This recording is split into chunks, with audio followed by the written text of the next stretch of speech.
हक्काची मना मनातून नाद उसळे हो.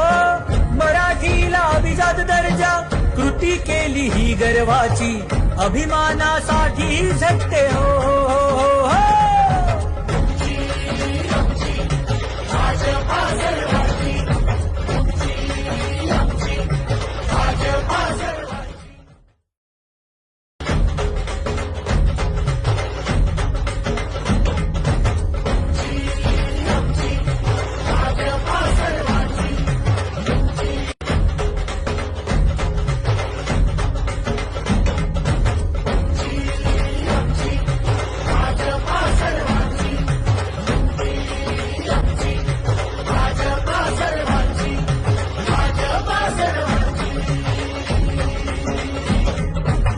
शिवबांच्या धोरणाची रयतेच्या हक्काची मना